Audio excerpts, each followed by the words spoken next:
Hello दोस्तों, आप सभी लोगों का CSA biology concept YouTube channel में स्वागत है। आज हम लोग एवोल्यूशन ऑफ व्हीट गेहूं का विकास कैसे हुआ और ये कैसे गेहूं इस नेचर पे आया, प्रकृति पे कैसे आया, कौन कौन सी इसकी स्पीसीज हैं जिनका योगदान रहा गेहूं के विकास में। इससे हमेशा आपका एक क्वेश्चन जरूर आता है एग्जाम में। पूछा जाता है कि जो आपका टिटकम एस्टिवम, टिटकम ड्यूरम, टाइकोकम, ये सब कैसी स्पीसीज हैं। एंड इसके बारे में पूछा जाता है, इसका जीनोम एंड क्रॉसेस के बारे में पूछा जाता है कि कौन कौन सी स्पीसीज का क्रॉस हुआ, इसके बाद आपका गेहूं का विकास हुआ। तो आज इसके बारे में हम जानेंगे कि ये कैसे गिफ्ट ऑफ नेचर है, इसको भी समझेंगे। तो यदि आप चैनल में फर्स्ट टाइम विजिट कर रहे हैं तो चैनल को सब्सक्राइब करें, क्योंकि आपको इस चैनल में जॉब से रिलेटेड नोटिफिकेशन एंड आपको genetics and plant breeding, agriculture, इससे संबंधित आपको सभी एग्रीकल्चर कॉम्पिटिटिव एग्जाम्स से संबंधित वीडियो लेक्चर आपको मिलते रहेंगे। तो आप चैनल को सब्सक्राइब कर लीजिए और वीडियो को लाइक करिए और शेयर कीजिए। चलिए चलते हैं अपने टॉपिक की ओर। और यदि आप एमएससी या बीएससी कर रहे हैं, बीएससी परसोइंग स्टूडेंट हैं, या आप एमएससी के परसोइंग स्टूडेंट्स हैं, तो आप इस फेलोशिप में भी अप्लाई कर सकते हैं, जिसकी आपकी लास्ट डेट 15 जनवरी के आसपास है। इसमें आपको रिसर्च का बहुत अच्छा मौका मिलेगा, जिसमें 20,000 रुपये का आपका फेलोशिप भी मिलेगी, फेलोशिप अमाउंट भी। तो यदि आप इसके बारे में डिटेल में जानना चाहते हैं तो आपको वीडियो के डिस्क्रिप्शन में इस वीडियो की लिंक मिल जाएगी, आप वहां से इसको चेक कर सकते हैं। देन इसके बाद यदि आप एमएससी किसी भी सब्जेक्ट से कर रहे हैं तो आप इस फेलोशिप, ये यूपी के लिए, यूपी के बच्चों के लिए है, इसमें आप अप्लाई कर सकते हैं। आपका सिलेक्शन मेरिट बेसिस पे होगा। और इसके बारे में यदि आप जानना चाहते हैं तो आप वीडियो के डिस्क्रिप्शन में आपके इसके अंदर लिंक मिल जाएगी, तो आप वहाँ से भी आप देख सकते हैं। चलिए अब चलते हैं अपने टॉपिक की ओर कि व्हीट का इवोल्यूशन कैसे हुआ। जब हम व्हीट के इवोल्यूशन की बात करते हैं, गेहूं के विकास की बात करते हैं, तो उसमें हम जब हम व्हीट इवोल्यूशन या आपका गेहूं का विकास कैसे हुआ इसके बारे में बात करते हैं, तो यहाँ पे बहुत इंपॉर्टेंट क्वेश्चन कुछ पूछे जाते हैं इस सेक्शन से आपको एग्रीकल्चर कॉम्पिटिटिव एग्जाम्स में। और जैसे कि आपका पूछा जाता है बेसिक क्रोमोसोम नंबर क्या होता है, बेसिक क्रोमोसोम नंबर, व्हीट में बेसिक क्रोमोसोम नंबर क्या होते हैं, हैप्लॉइड क्रोमोसोम नंबर क्या होता है, बहुत कंफ्यूजन होती है इसमें। तो आपको ये सब कुछ क्लियर करने वाले हैं। हैप्लॉइड क्रोमोसोम नंबर क्या होता है, गैमेटिक क्रोमोसोम नंबर क्या होता है इसमें, और इसमें आपकी कौन कौन सी स्पीसीज ने अपना कंट्रीब्यूशन दिया, ये सब कुछ हम इसमें देखने वाले हैं। तो जैसे हम बात करते हैं क्रोमोसोम की, तो इसमें व्हीट में जो क्रोमोसोम होते हैं आपके 42 होते हैं। 42 क्रोमोसोम होते हैं, जिसमें 42 में आप जो है तो उसे कहते हैं हेक्सापोलाइड व्हीट। जिसमें 42 क्रोमोसोम होते हैं उसको आप हेक्सापोलाइड व्हीट कहते हैं। जो हेक्सापोलाइड व्हीट होता है वो होता है आपका टिटकम एस्टिवम। क्या होता है? टिटकम एस्टिवम।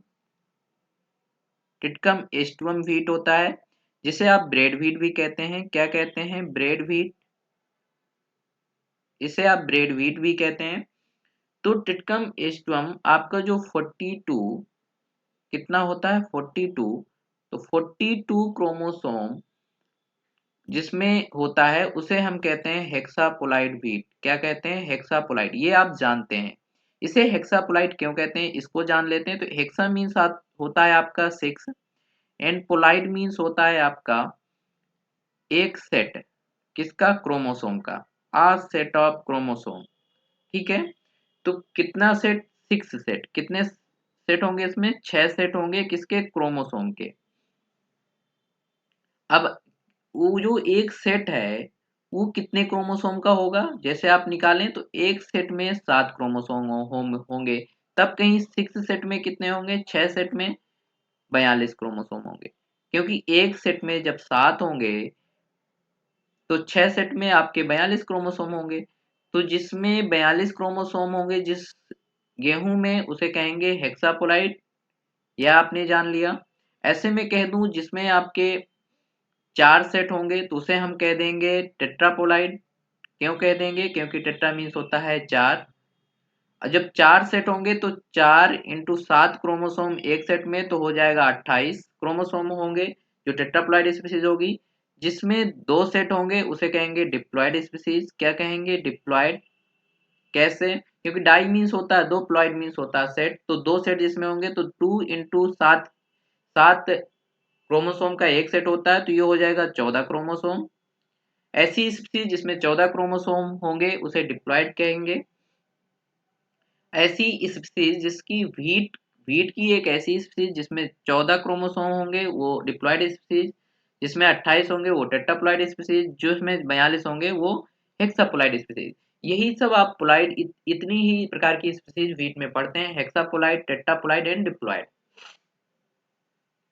जब हम बात करते हैं इसमें हेक्साप्लॉइड की, तो हेक्साप्लॉइड आपकी स्पीसीज है टिटकम एस्टिवम, जो यहाँ पे लिखी हुई है। इसमें होते हैं 2n बराबर 42। ये आपने जान लिया कितने सेट होंगे, इसमें 6 सेट होंगे, ठीक है। इसलिए इसे 42 क्रोमोसोम इसमें होंगे। ये कैसी होगी? हेक्सापोलाइड होगी। कैसी होगी? हेक्सापोलाइड। अब जो टिटकम ड्यूरम होता है इसमें आप जानते हैं कि इसमें आपके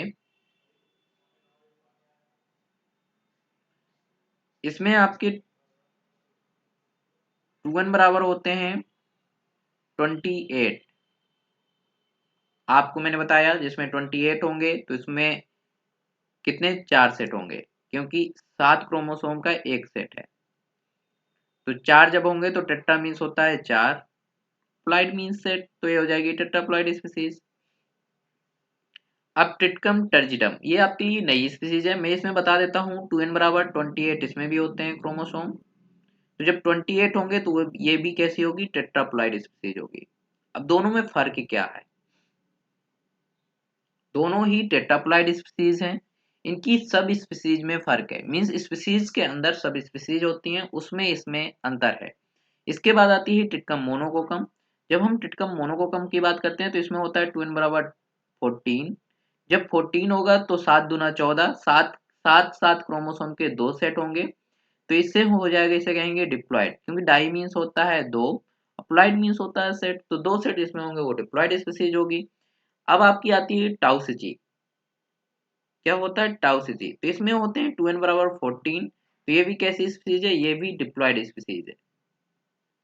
कैसी है? डिप्लॉइड। अभी एक अननोन स्पीसीज है जिसके बारे में हम आपको अभी बताएंगे थोड़ा देर बाद कि अननोन स्पीसीज हम इसे क्यों लिखे हैं, इसका कंट्रीब्यूशन गेहूं के एवोल्यूशन में, व्हीट एवोल्यूशन में क्या है। अब हम थोड़ी बात कर लेते हैं इसमें जीनोम की। गेहूं में जीनोम मींस आपका एक सेट है क्रोमोसोम का, आ सेट ऑफ क्रोमोसोम।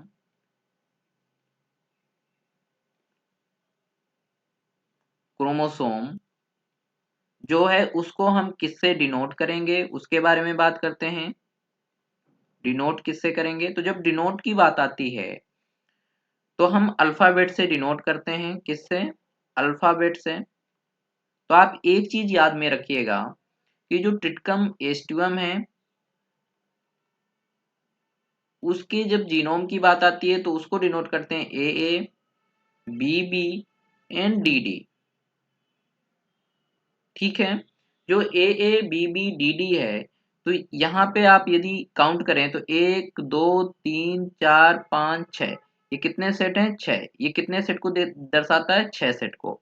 अब यहाँ पे याद रखना है कि आप अच्छे से जानते होंगे एक चीज कि एक क्रोमोसोम यदि कोई है तो उसका एक होमोलोगस क्रोमोसोम भी होता है। ऐसे कोई सेट है तो उसका एक होमोलोगस सेट भी होगा, जो क्या करेगा, पहले वो एक अगुणित होगी, देन इसके बाद द्विगुणित सेल बनने के लिए या दो गुणित स्पीसीज बनने के लिए उसका एक सेट पाया जाता है जिसको हम कहते हैं डिप्लॉयड। मींस जब दो सेट हो जाए उसे डिप्लॉयड।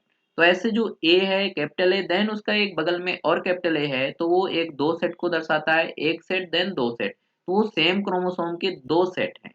ठीक है। तो इसमें कितने सेट हैं? 6 सेट हैं।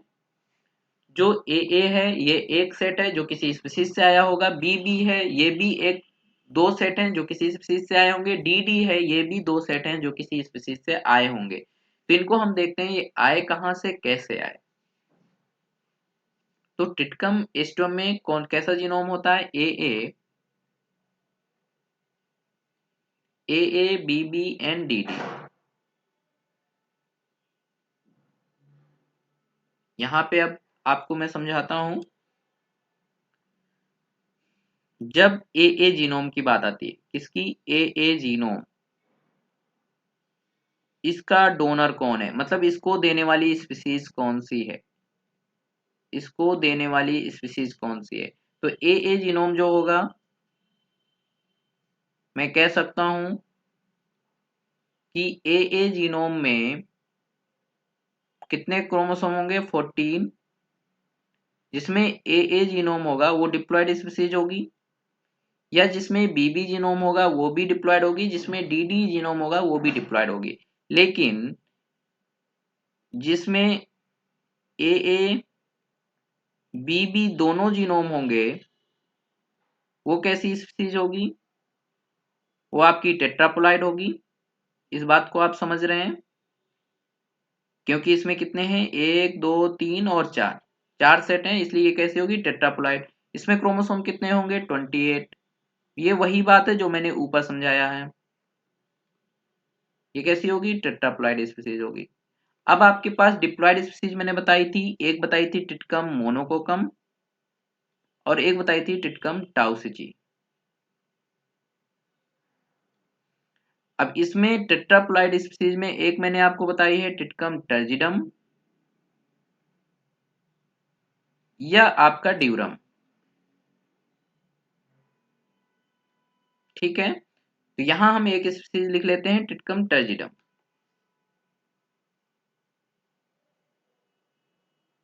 क्या है? टिटकम टर्जिडम।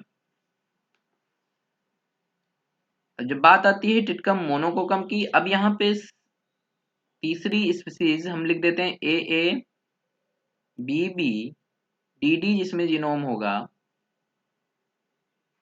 क्या होगा? AA BB DD जीनोम होगा, वो कैसी होगी? हेक्सापोलाइड होगी। कैसी होगी? हेक्सापोलाइड। 2n बराबर होंगे 42। ऐसी स्पीसीज होती है टिटकम एस्टिवम। ठीक है, इसको हमें बनाना है। अब जो टिटकम मोनोकोकम है और टिटकम टाउसिची है, इसमें फर्क क्या है?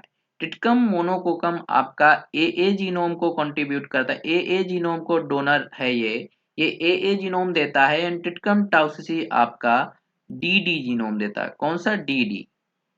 ये ध्यान में रखिएगा, क्योंकि टिटकम टाउसिची के अंदर DD जीनोम पाया जाता है और टिटकम मोनोकोकम के अंदर AA जीनोम पाया जाता है।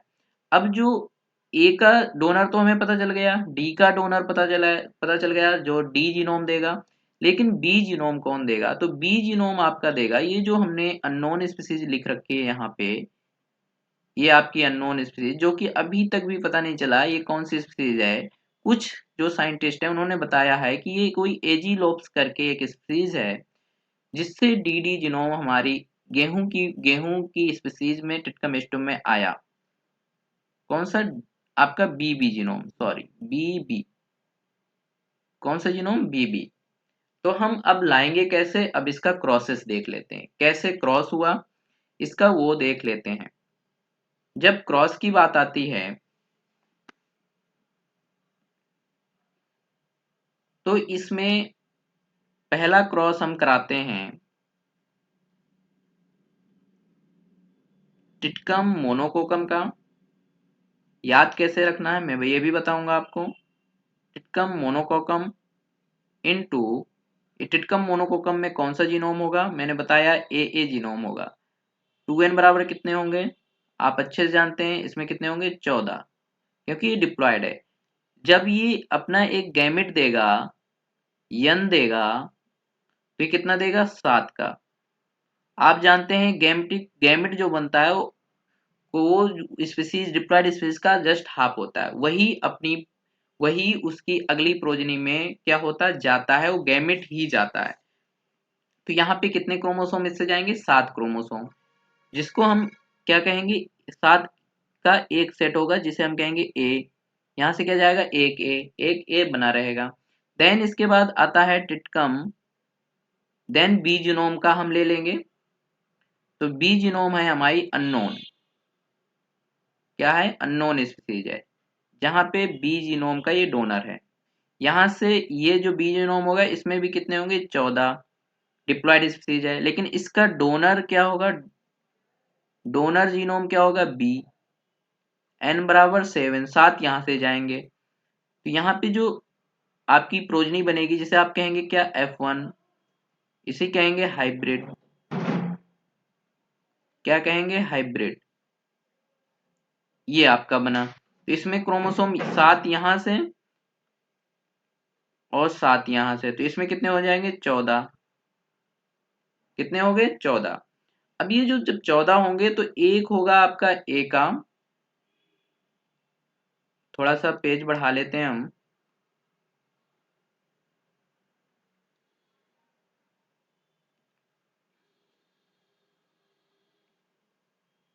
इसमें जो आपका 14 क्रोमोसोम है, ये भी कैसी होगी, डिप्लॉयड स्पीसीज होगी। डिप्लॉयड है। अब डिप्लॉयड में एक ए जीनोम होगा, एक बी जीनोम होगा, लेकिन हमें क्या है, इसकी पेयरिंग जीनोम चाहिए, मतलब ए भी 2 बार होना चाहिए, बी भी दो बार होना चाहिए, क्योंकि आप जानते हैं सबके पेयरिंग के लिए होमोलोगस क्रोमोसोम होना जरूरी है। इनका नहीं है, ए भी अकेला है, बी भी अकेला है। ठीक है, ये कैसी है, ये है F1 बना है हमारा यहाँ पे, जिसमें 2n बराबर है 14, जीनोम है ए और बी। अब ये कैसा होगा, इसमें जब पेयरिंग नहीं होगी क्रोमोसोम के बीच तो ये हो जाएगा स्टेराइल, इसमें सीड नहीं बनेंगे। तो इसके लिए इसका उपाय क्या है कि सीड बन जाए, इसमें हम ट्रीटमेंट कर देंगे, किसका ट्रीटमेंट, ट्रीटमेंट कर देंगे कोलचीसिन का।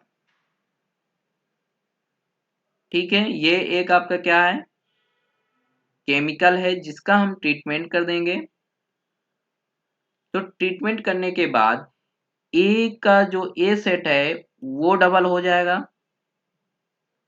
उसकी क्रोमोसोम डबल हो जाएंगे, और बी सेट के भी क्रोमोसोम डबल हो जाएंगे। तो ये किसके लिए यूज किया जाता है, बहुत पूछा जाता है, डबलिंग ऑफ क्रोमोसोम।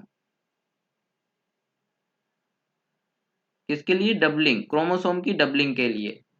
ठीक है, तो यहाँ पे जो एक स्पीसीज बन जाएगी उसमें आपका 2 बार ए आ जाएगा, 2 बार बी आ जाएगा। और ये कैसी स्पीसीज होगी, ये होगी 2n बराबर 28, जिसे हम कहेंगे टेट्रापोलाइट। क्या कहेंगे, टेट्रापोलाइट। अब एक बात बताइए, मैंने आपको बताया था ए और बी जिसमें है वो टेट्राप्लाइड स्पीसीज या तो टिटकम टर्जिनम होगी या तो टिटकम ड्यूरम। तो ये जो स्पीसीज दोनों से मिलकर बनेगी, जो आपका टिटकम मोनोकोकम और आपका नॉन स्पीसीज का क्रॉस कराने के बाद आपका ये जो ए बी आया, स्ट्राइल F1 आया, उसको हमने डबलिंग करवाया, कोल्चिसिन ट्रीटमेंट करवा के डबलिंग की क्रोमोसोम की, तो हमारी एक टेट्राप्लाइड स्पीसीज आई जिसको हम कहते हैं टिटकम टर्जिडम। क्या कहते हैं, टिटकम टर्जिडम। जो टिटकम टर्जिडम है इसमें पेयरिंग होने के लिए डबल बार ए है, डबल बार बी है, तो यहाँ पे हमारी फर्टिलिटी आ जाएगी, सीड फॉर्म हो जाएंगे। ठीक है, ध्यान रखिएगा। तो हमारी एक स्पीसीज बन गई जिसे हम क्या कहेंगे, टिटकम टर्जिडम।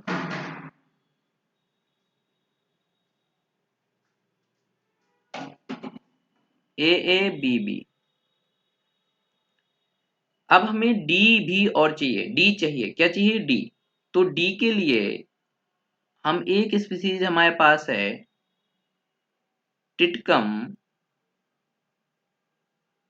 टाउसिची। क्या है, टिटकम टाउसिची। इसके पास कौन सा जीनोम है, डी। ठीक है, इसमें 2n बराबर कितने होते हैं, 40। ठीक है, कितने क्रोमोसोम होते हैं, 2n बराबर 14, इसमें कितने होंगे, 2n बराबर 28। ये आपको मैं समझा चुका हूं कैसे होंगे, क्योंकि इसमें 4 सेट हैं इसलिए 28 में 2 सेट हैं इसलिए इसमें 14। यहां से जो डोनर होगा वो होगा डी। क्या जाएगा, डी। और यहां से जाएगा ए और बी। क्रोमोसोम कितने जाएंगे, यहां से जाएंगे 14 और यहां से जाएंगे 7। जो अगली नेक्स्ट प्रोजनी आएगी हमारी, जो F1 बनेगा, F1 बनाते हैं।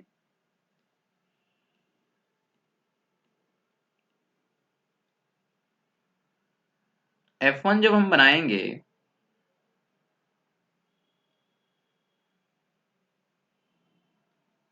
यहाँ पे जो F1 बनेगा तो यहाँ से आएगा आपका 7 क्रोमोसोम जो कि D नाम से आएगा, और यहाँ से आएंगे 14 क्रोमोसोम जो कि AB के नाम से आएंगे। ठीक है, जो जिसे हम कहते हैं गैमेट, दोनों मिलके बनाएंगे F1 प्रोजनी। क्या बनाएंगे? F1 progeny. जो F1 प्रोजनी होगी उसमें होगा A, B और D, सब क्या होंगे? सिंगल होंगे। तो इसमें जो गुणसूत्र होंगे वो होंगे 21, क्योंकि 7 यहाँ का 14 वहां का, 21। लेकिन होगा तो ये डिप्लॉयड, लेकिन प्रॉब्लम क्या है इसमें कि ये पेयरिंग नहीं है। इसमें होमोलोगस क्रोमोसोम के लिए पेयरिंग के लिए इसमें कैपेसिटी नहीं है, क्योंकि इसमें सबका एक एक सेट है। क्या है? एक एक सेट। तो इसके डबलिंग के लिए इसमें जब पेयरिंग नहीं है तो ये होगा आपका स्टेरिलिटी इसमें आ जाएगी। कैसी होगी? ये कैसा F1 होगा? जिसमें स्टेरिलिटी आ जाएगा। ठीक है, क्योंकि यहाँ पे A, B और D है, इसका डबलिंग क्रोमोसोम, इसका होमोलोगस क्रोमोसोम नहीं है। होमोलोगस क्रोमोसोम नहीं है। ठीक है, इसलिए इसमें स्टेरिलिटी आ जाएगी। अब इसके लिए हम फिर क्या कराएंगे? मैंने आपको बताया था जहां पे होमोलोगस क्रोमोसोम ना हो वहां पे क्रोमोसोम डबलिंग के लिए एक ट्रीटमेंट करते हैं हम, जिसका नाम है colchicine treatment. Colchicine treatment chemical है जिसका ट्रीटमेंट करने से क्रोमोसोम डबल हो जाते हैं। तो ए का double double A, double B, double D, double D. अब एक बात बताइए, इसमें कितने सेट हो गए? 6 सेट। जब 6 सेट हो गए तो कितने क्रोमोसोम हो गए? 42। अब ये जो ए बी बी और डी डी है, ये किसका है? टिटकम एस्टिवम का। किसका जीनोम है? टिटकम एस्टिवम का। तो हमारा क्या बन गया? एक टिटकम एस्टिवम स्पीसीज बन गई जिसका जीनोम है बी बी और डी डी। कैसा है ये? 6 सेट है। कैसा बताया था? हेक्सापोलाइड है। सबकी होमोलोगस क्रोमोसोम भी हैं, तो इसमें पेयरिंग भी हो पाएगी, इसलिए इसमें आपका सीड का फॉर्मेशन भी होता है। तो हमारा व्हीट कैसे बना, व्हीट का एवोल्यूशन कैसे हुआ, वो हमने देखा। अब इसमें थोड़ा शॉर्ट में हम देख लेते हैं कि व्हीट का एवोल्यूशन किन किन स्पीसीज के द्वारा हुआ। इसमें आपका 3 स्पीसीज मोस्टली पार्टिसिपेट कर रही हैं। पहले तो हमारी टिटकम मोनोकोकम, मोनोकोकम का क्रॉस हमने कराया था अननोन स्पीसीज से। यहाँ पे हमारा बना था F1, उसका हमने कराया, क्या कराया? डबलिंग कराया, क्रोमोसोम डबलिंग करवाया, कोल्चिसिन ट्रीटमेंट देके। तो यहाँ पे हमारा बन गया था टिटकम टर्जिडम। क्या बना? टिटकम टर्जिडम, जिसमें जीनोम था बी बी।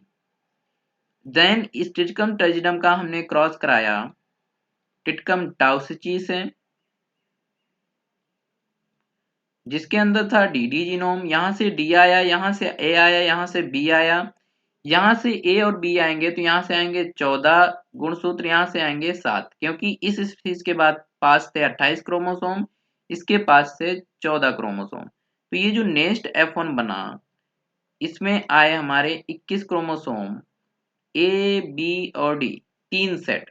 तो ये इसमें होमोलोगस पेयरिंग नहीं हो पा रही थी, क्योंकि होमोलोगस क्रोमोसोम इसमें प्रेजेंट नहीं थे, जिसके वजह से हमने अगेन इसको कोल्चिसिन ट्रीटमेंट दिया। ठीक है, जिसके वजह से ये बी बी और डी डी क्रोमोसोम के रूप में एक स्पीसीज आई, जिसको हम कहते हैं टिटकम एस्टिवम। इसमें 2n बराबर होते हैं 42, 6 सेट होते हैं। ठीक है, ये आपने देख लिया।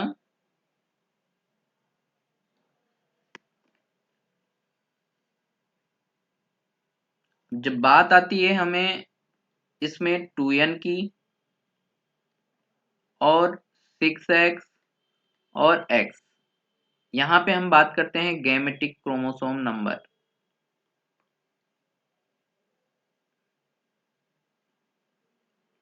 जब गैमेटिक क्रोमोसोम नंबर की बात आती है तो कोई भी स्पीसीज है उसमें जितने भी क्रोमोसोम हैं उसका हाफ कर दो तो आपका गैमेटिक क्रोमोसोम नंबर निकल आएगा, या उसी को कहते हैं हैप्लॉइड क्रोमोसोम नंबर। क्या? Haploid chromosome number. क्या करना है, कोई भी स्पीसीज है, ध्यान से सुनिएगा, उसका हाफ टू कर दो। जैसे कि हम गेहूं की बात करते हैं तो उसकी मेन जो स्पीसीज होती है ट्रिटिकम एस्टिवम की, जब बात करें तो उसका हाफ गैमेटिक क्रोमोसोम नंबर हो जाएगा 21। लेकिन जब हम ट्रिटिकम ड्यूरम की बात करते हैं तो उसका 28 होता है, उसका गैमेटिक क्रोमोसोम नंबर हो जाएगा 14। जब ट्रिटिकम मोनोकोकम की बात करें तो उसका गैमेटिक क्रोमोसोम नंबर हो जाएगा 7। यही चीज हम जब पी की बात कर लें मटर की तो उसमें होता है 14, तो उसमें हो जाएगा आपका 7 गैमेटिक क्रोमोसोम नंबर।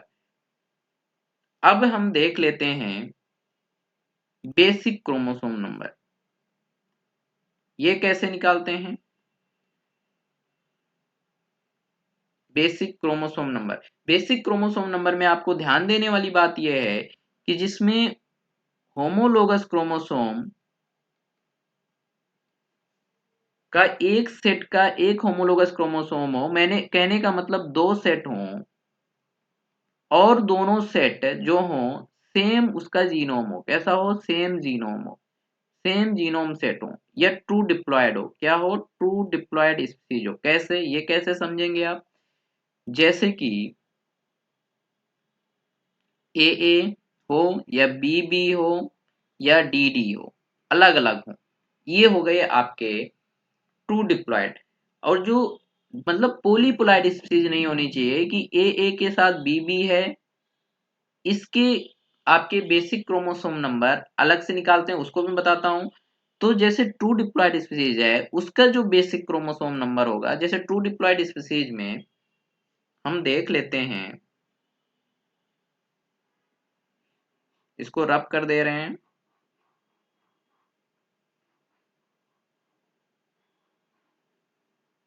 तो ट्रू डिप्लॉयड स्पीसीज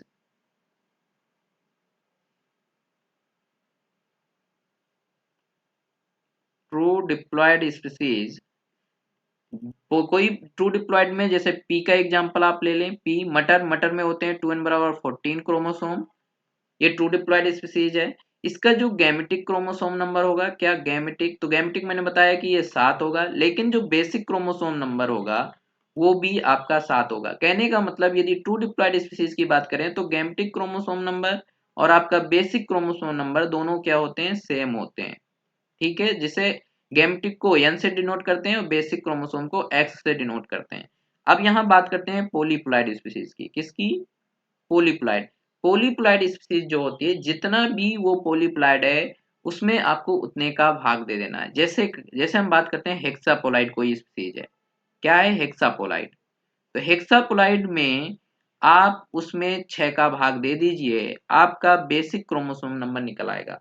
जैसे टेट्रापोलाइड स्पीसीज है, क्या है, टेट्रापोलाइड स्पीसीज, इसमें आप 4 का भाग दे दें, आपका बेसिक क्रोमोसोम नंबर निकल आएगा। ऐसे आपका ट्रिप्लॉइड स्पीसीज है, इसमें आप 3 का भाग दे दें, आपका बेसिक क्रोमोसोम नंबर निकल आएगा। लेकिन इसी में यदि आपकी पॉलीप्लॉइड स्पीसीज है और उसमें गैमेटिक क्रोमोसोम नंबर निकालना है तो उसमें आप 2 का भाग दे दें, आपका सीधे गैमेटिक क्रोमोसोम नंबर निकल आएगा। हेक्सापोलाइड में 42 है, जैसे किसी का व्हीट का हमने 6 का भाग दे दिया, 7 basic chromosome number. Tetraploid species है, ठीक है, उसमें हमने 4 का भाग दे दिया, जैसे 28 है, 4 का भाग दे दिया, 7 बेसिक क्रोमोसोम नंबर निकल आएगा। जैसे व्हीट में आप जानते हैं 7 बेसिक क्रोमोसोम नंबर होते हैं। कैसे निकाला जाता है, क्योंकि ये पॉलीप्लॉइड स्पीसीज है, क्या है, पॉलीप्लॉइड। तो ये होती है हेक्साप्लॉइड, हेक्साप्लॉइड में 6 का भाग दे दीजिए, हेक्सा मीन्स होता है 6, तो आपका 7 बेसिक क्रोमोसोम नंबर निकल आएगा। तो ये हो गया बेसिक या आपका गैमेटिक क्रोमोसोम नंबर। यदि आपको वीडियो अच्छी लगी हो और ये आपको क्लियर हुआ हो तो आप वीडियो को लाइक करें, शेयर करें और चैनल को सब्सक्राइब जरूर कर लें।